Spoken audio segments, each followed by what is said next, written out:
सबसे पहले हम जजेस की बात कर लेते हैं कि जो इन्होंने ख़त लिखा है, जहाँ पे लोगों के अंदर जो एक ताकत होती है बगावत की, वो अब उभरना शुरू हुई है। हमारे ऊपर ये प्रेशर है, हमसे ये करवाया जा रहा है और हम ये नहीं करना चाहते हैं। आप अब बाज आ जाइए, आवाम को फैसला करने दीजिए और जजेस को आज़ादाना फैसले करने दीजिए। अगर बाबर आजम को निकालना ही था तो उनसे राब्ते क्यों किए जा रहे हैं? जब उनको कैप्टन बनाया गया था तो तभी ये बात डिस्कस की जा रही थी कि ये एक मुश्किल सीरीज़ के लिए इनको चुन लिया गया है। Hello everyone, you are watching Power Points and I am your host Khushboo Afzal. नाज़रीन, प्रोग्राम का आगाज़ करने से पहले पाकिस्तानियों के लिए अच्छी खबर कि पाकिस्तान का मौसम ठंडा हो गया है। महकमा मौसमियात के मुताबिक आने वाले दिनों में मज़ीद बारिशों की मतवक्के है। अब रोज़ेदार ठंडे मौसम में रोज़ा रख सकते हैं। अब बढ़ते हैं प्रोग्राम के स्टार्ट में। आपको बताते चलें कि आज के प्रोग्राम के पावर पॉइंट्स कुछ इस तरह से हैं कि बाबर आजम की वापसी मुतवक्के है। एंड सेकेंडली, इस्लामाबाद के 6 जजेस की जानिब से ख़त लिख दिया गया है चीफ जस्टिस ऑफ पाकिस्तान को और कहा जा रहा है कि हमें बहुत ज़्यादा प्रेशराइज करके हमसे गलत फैसले करवाए गए हैं।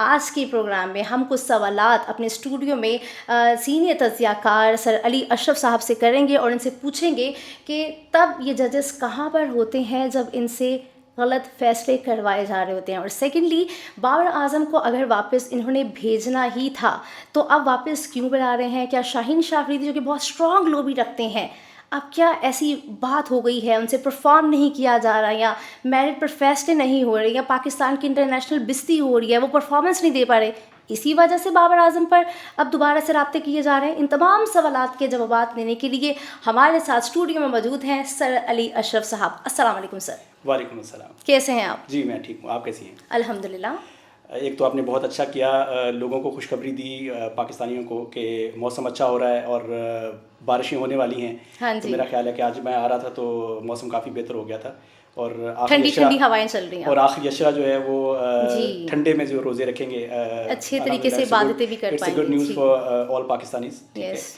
और हम अब आ जाते हैं अपने जो पावर पॉइंट्स जो आपने बात की है जजेस की और बाबर आजम की। जी। जहाँ तक सबसे पहले हम जजेस की बात कर लेते हैं कि जो इन्होंने ख़त लिखा है और कहा है कि इल्ज़ाम आयत है कि हम पर बहुत से गलत फैसले करवाए गए हैं, इस पर आप क्या कहेंगे?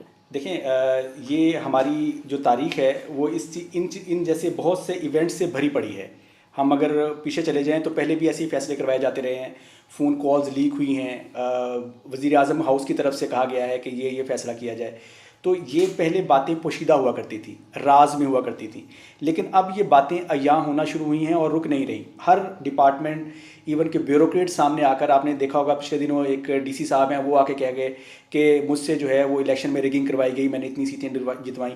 तो ये एक माहौल क्रिएट कर दिया गया है या एक माहौल बन गया है जहाँ पे लोगों के अंदर जो एक ताकत होती है बगावत की, वो अब उभरना शुरू हुई है। लोग इकट्ठा होना शुरू हो गए हैं और लोगों ने ये बात करना शुरू कर दी है कि हमसे ये काम करवाया जाता है, हम नहीं करना चाहते हैं।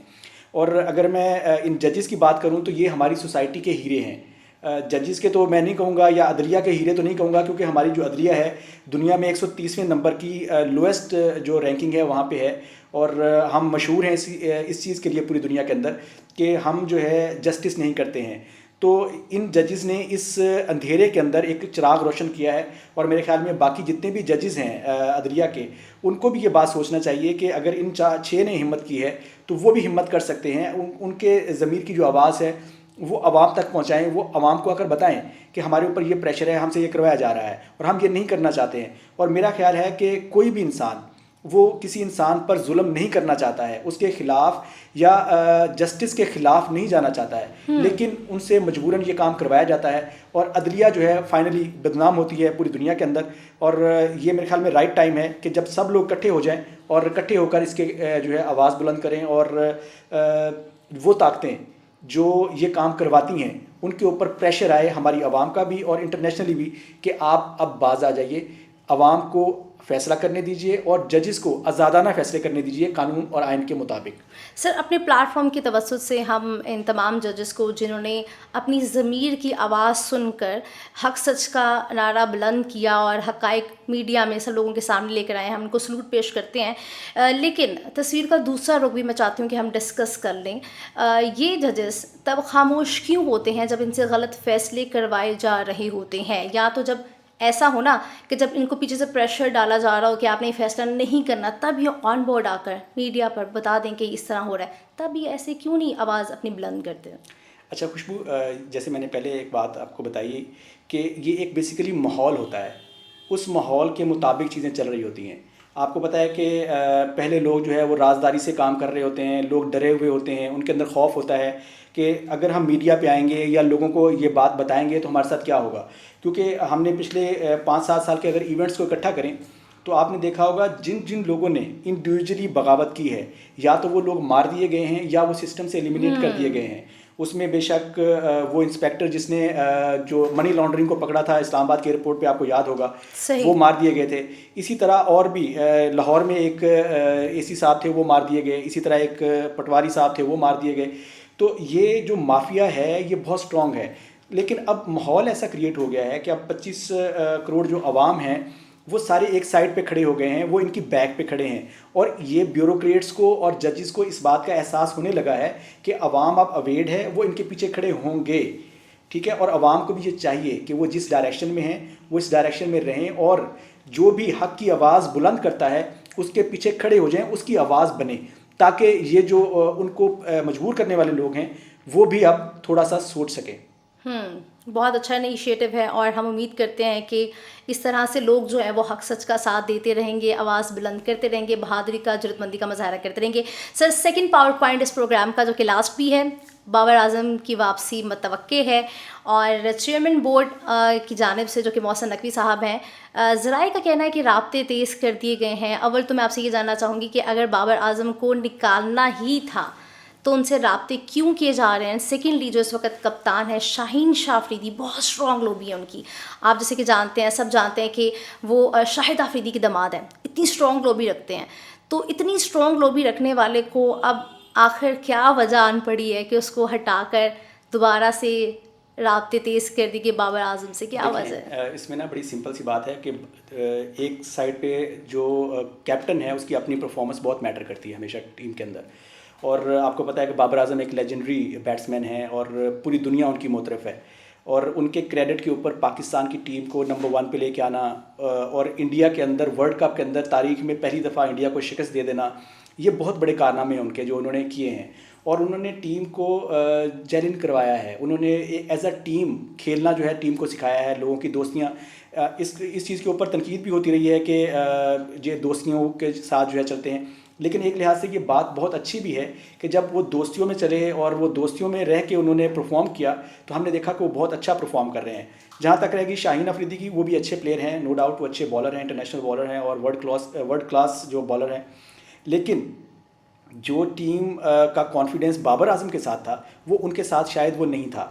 और दूसरी एक बात, जब उनको कैप्टन बनाया गया था तो तभी ये बात डिस्कस की जा रही थी कि ये एक मुश्किल सीरीज़ के लिए इनको चुन लिया गया है और शायद ये वहाँ पे सक्सेसफुल नहीं हो पाएंगे। आपको हुए भी नहीं ना? हाँ, वो यही वो बात उस वक्त डिस्कस हो रही थी कि ये एक मुश्किल सीरीज़ के लिए इनको कैप्टन बना दिया गया है, न्यूजीलैंड की सीरीज़, और ये हमेशा से मुश्किल होती है, वहाँ पे जीतना पाकिस्तानियों के लिए थोड़ा मुश्किल होता है। तो वो चीज़ उनको, वो कहते हैं ना कि जैसे ही उनको बनाया गया wrong at the very beginning, तो वो चीज़ उनके जो है वो साथ, फिर उसके बाद जो लाहौर कलंदर की जो परफॉर्मेंस थी वो भी बहुत पुअर रही इस PSL के अंदर। तो ये दोनों चीज़ें उनके लिए एक बहुत बड़ी हर्डल क्रिएट कर रही होंगी उनके डिसीजन के अंदर कि इनको कैप्टन रखना है कि नहीं रखना है। और डेफिनेटली अगर बाबर आजम को बनाया जाता है तो आई थिंक जो मेरी इतलात हैं कि बाबर आजम खुद अभी नहीं चाहते कि वो कैप्टन बने, उनसे राब्ते हुए हैं और बाबर आजम ने इनिशियली इस बात से इनकार कर दिया है कि मैं कैप्टन नहीं बनूंगा, क्योंकि उनकी अपनी जो परफॉर्मेंस है वो भी सफ़र करते हैं उस पर। हमने देखा है कि जो जब वो कैप्टन होते हैं वो टीम के लिए भी खेल रहे होते हैं और प्लस जो है खिलाड़ियों को खिला भी रहे होते हैं, और अपनी परफॉर्मेंस के ऊपर भी तवज्जो देना उनके लिए शायद थोड़ा मुश्किल होता है। अभी देखते हैं कि ऊँट किस करवट बैठता है और कौन कैप्टन बनता है। लेकिन अभी तक की इतलात यही है कि बाबर आजम जो है वो इनकारी हैं कि मैंने कैप्टन नहीं बनना। एक और मैं आपको बात बता दूं कि हमारे रिसोर्सेज का कहना है कि दूसरे जो बहुत क्या कहते हैं टॉप चॉइस हैं वो रिजवान हैं, लेकिन रिजवान के साथ जो है मोहसिन नकवी साहब के अच्छे ताल्लुकात नहीं, ये भी खबरें गर्दिश कर रही हैं। साथ ही साथ शादाब का नाम भी लिया जा रहा है ऑफ द रिकॉर्ड, उनसे भी राब्ते किए जा रहे हैं, हो सकता है शादाब को भी बना दिया जाए। तो बस थोड़ा सा इंतजार कर लें, हमें पता चल जाएगा कि कौन जो है वो पाकिस्तान को लीड कर रहा है। Thank you so much sir. आपके कीमती वक्त का आपने बहुत अच्छा एनालिसिस दिया और मैं उम्मीद करती हूँ नाज़रीन आपको आज का प्रोग्राम जो है बहुत ज़्यादा अच्छा लगा होगा।